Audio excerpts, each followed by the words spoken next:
نو خبره دلته روانه وه د منځ کې د ملګري پوښتنه وکړله نو موږ چې کله د پښتو یې استعمالو نرمه یې نو د دې ما قبل به مفتوح یې زور به ان شاء الله تاسو به پوهیږئ او ما بعد یې خو هر طبعا ساکنه ده نو لکه دلته موږ مثالونه ورکړي دي سړی کلی یا سپی یا ښکلی نری لرګی داسې ډېر الفاظ چې څومره راځي چې د ما قبل زور له یې سره جنګیږي دا د اول قسمه یې ده او ما تاسو ته ویل دا په مفرد الفاظو مفرد مذکر الفاظو کې راځي هغه کله صفتی معنا پکې پرته یې هغې کې راځي نسبت کې راځي خو نورو ډېرو مختلفو بعض اوقاتو کې دې ته دومره تشریح او وضاحت خلکو ورکړی چې بیا سړي نه هغه یې ورکه شي او نو دا لنډ تاسو چې کله دا یې پیدا کوئ بس همدغه یو دغه د ما قبل به مفتوح وي ما قبل به فتحه وي هغه به له دې سره جنګېږي که تاسو پوښتنه وکړئ که ما قبل مفتوح نه و ما قبل هم ساکن و کله کله پښتو کې هو استعمال د ساکنینو اخر کې راځي منځ کې راځي شروع کې راځي نو دا که څنګه اخر کې دا یې ساکنه د ما قبل نو که ما قبل ساکن ولو هغه به هم په دې یې باندې لیکل کېږي لکه اوس لوی یا ما قبل طبعا پښتو کې به یا واو راځي او یا به الف راځي نو لکه دا واو کله کله په پښتو کې په تلفظ لند ویل کېږي کله اوږد ویل کېږي هر یو وي اوس ما قبل د یې نه ساکن وي اوس دلته یې ده ما قبل واو ساکن ده نو لوی او دلته خدای ځای همداسې دوی ګوره د لوی او د دوی منځ کې دا دلته واو چې ده لند ویل کېږي او لوی کې دا واو چې ده هغه په پوره تلفظ سره ویل کېږي نو که هر ساکن حرف راغلی هغه ویل کېږي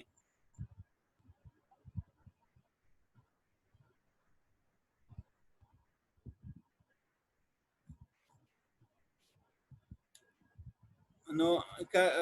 دلته همدا الفاظ راغلي دي نو خبره لنډوي خبره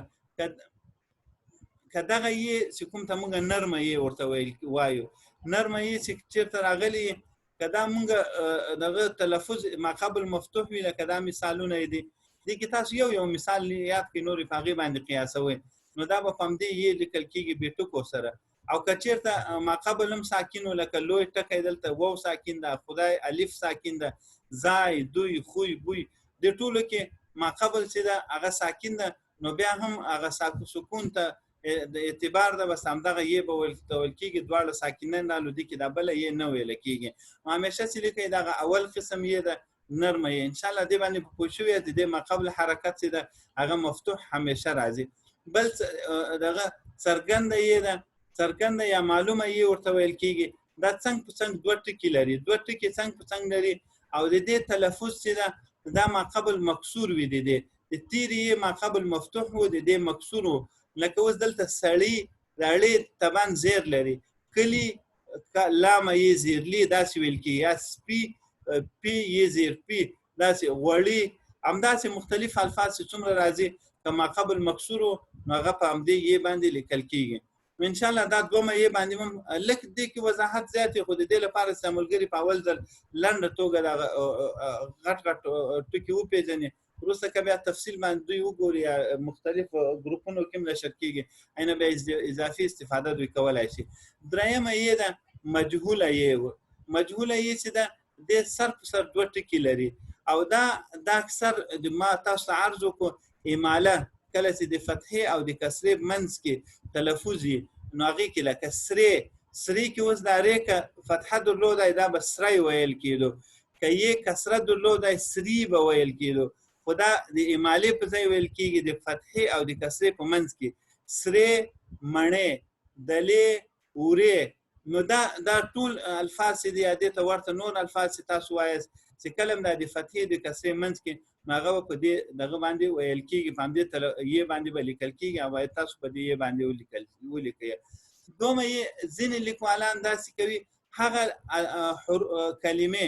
هغه چې یې باندې پښتو کله کله دا یې ځکه مونږ ولیکو چې دا دلالت په کسرې باندې کوي صرف کسره یې په خپله بذات دا نه تلفظ کېږي خو د ما قبل د کسرې اظهار کوي یا هغه کسره تاته ښکاروي لکه اوس په فرضاً په قرآن شریف کې راځي الله پاک فرمایي ربک هو علی هین نو ربک ټکی راغلی که دا ربک موږ په پښتو کې لیکو نو موږ به یې ورکوو ځکه که موږ ری بې کاف ولیکو نو کاف سره بیا دا نه چې دا کاف مفتوح دی او که مکسور دی. د دې لپاره چې دا کسره ویونکي ته مطالعه کوونکي ته ښکاره شي نو هغه به دغه شي هغه ده په کسره ورته ښکاره شي نو په همدې یې باندې تللی. ځینې خلک دغه یې چې اکثر لکه کی می چی داسې الفاظ دي کې دا یې ګوره نه ویل کېږي خو قندار طرف ته غالبا هغوی بیا وایي چې نه دا موږ وایو لکه هغه دا کی چې کله چې بحث و مباحثې ځای چې هغه وایي دا کی موږ نه وایو لکه می نه وایو بلکې کی می دا یې په تلفظ کې دوی وایي نو چې وایي هغه بیا دوی په دې بله یې باندې لیکي د دې یې په ځای باندې بیا هغوی لیکي لکه دا سر څنګ په څنګ ټکي ورکوي کی می یا چی داسې مختلف الفاظ نو قندار طرف ته زیاتره اکثر ګروپونو کې د دوی په منځ کې بحث او مباحثه وي څوک وایي دا کره پښتو ده څوک وایي دا کره پښتو کره مره نشته ټولې کره دي بس هر یو دې ولیکل څه خاص اوس دغه نسته څه منسوسي مسایل نه دي خو ځینې خلک په دې قاعده باندې عمل کوي چې دا نفس تلفظ ده لکه رښتیا تلفظ کې که قنداریان وایي که څوک وایي دا یې باندې تلفظ نه کوي په تلفظ کې نه نو موږ نفس تلفظ او اظهار د کسرې دغه موږ په دې یې سره کوو نو دا دغه ده په دې سر په سر ټکو سره وایي او پاتې شوغوی بیا کی می چی یا نور داسې الفاظ هغه دغه باندې لیکي دا د څرګنده یې باندې لیکي یا معلومه یې باندې لیکي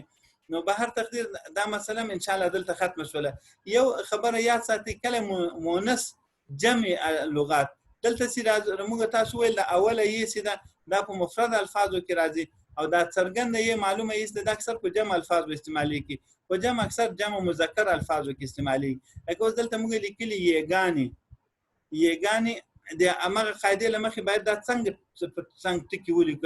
ولیکو لکه هغه د جمع تر قاعده لاندې راځي خو ځینې بیا دغه یم لکه نسبتا امالې ته ورته تلفظ پې کوي نو بیا دغه یې چې د یګانې جمع د یې ده او مؤنث جمع د مؤنث لفظ ده نو په دې خاطر باندې دوی دغه سي جمع هم په همدې دغه باندې لیکي په دې سر په سر ټکو باندې دای په اخر کې راوړي لکه برسي لیکل شوی دی لکه ما لیکلي دی فرضاً یګانې. او یو خبره بل ده دغه تلفظ خو د امالې شو دا خو به تاسو سری یا مڼې نو دا کله کله په دې لفظ په منځ کې راځي دا نور یګانې د لفظ په منځ کې نه راځي او هغه اکثر د لفظ د کلمې په اخر کې راځي صرف دغه واحده دغه یوه یې د کومه تسیه د امالې یا مجهوله یې ورته ویل کېږي دا د لفظ په منځ کې راځي لکه یګانې منزلته که تاسو دا رعایت کوئ دا بهتره خبره وي. نو بل څلورمه یې چې دا هغه یې د مؤنث ته تانیث یې ده او دا بیا د ما تاسو اول وویل چې کله اماله د ضمې او د فتحې په منځ کې تلفظ وشي لکه نړۍ کې اوس د اړې باندې نه زور ده که زور وای نړۍ به ویل کېدو او که پیک وای فرضاً نړوی به ویل کېدو خو دا نړۍ ده د زور او د پیک په منځ کې تلفظ ده دا پښتو ځانګړی تلفظ د ځانګړی حرکت په پښتو کې عام ډیر استعمالېږي لکه جینۍ کړۍ چوکۍ یا داسې نور کړکۍ نور الفاظ دي امغه ټولو کې کداغه تلفظ باندې راځي هغه د تانیث یې ده او تاسو به هغه په لکیدار یې باندې د اخر کې معمولی سلکې غونډې ورکړي په دې باندې بلی کوي او بل اخیری حکمی ده حکمی چې دا د امر او نهي لکه چاته وایي چې چای وڅکئ یا ډوډۍ وخورئ یا مخورئ کینئ یا پاسئ لاړ شئ او راشئ داسې الفاظ راغلي دا هم تقریبا په تلفظ کې د مؤنث یې ته ورته ده خو دا په حکمي الفاظو امر او نهي کې راځي او په اخر د کلمې کې راځي هغه به دا امزه والا ټکی به ورته امزه به په سر لیکي یې به او د یې باندې امزه به لیکل کېږي نو ان شاء الله دا 15 قسمه یګانې دي او دا به تاسو په لنډه توګه مختصره توګه تشریح کړئ او پیژندلې به او په نور کې دې کې څه وضاحت غواړي چې ځانګړي الفاظ یا ځانګړي ترتیب تاسو هغه کې زده کول غواړئ نو هغې لپاره مختلفې لیکنې دي ان شاء الله زه به ګروپ کې لیکنه نشر کوم او هغه هم تاسو به هغې نه استفاده کولی شئ او نور ان شاء الله په دې کې څه مشکل نشته او چې تاسو یې لیکئ یو مثال په کار د تاسو له دې ټولو نه لکه اوس نړۍ ښه مثال ده د مؤنث یې لپاره لار شي حکمی یې کې اکثر خلک دومره نه غلطیږي او پاتې شو مجهوله یې کې یو لکه مڼې یا سرې ټکی نو دا یاد کړئ لکه اوس زه دلته یو جمله لیکم لکه ډېر الفاظ داسې راځي هغه چې دغه وي لکه اوس بې ادبي معاف دا یو هسې هم راځي خو خیر دا لږ ډېر الفاظو کې ده لکه اوس که دا موږ تلفظ کوو سپي یې سره ده جمع ده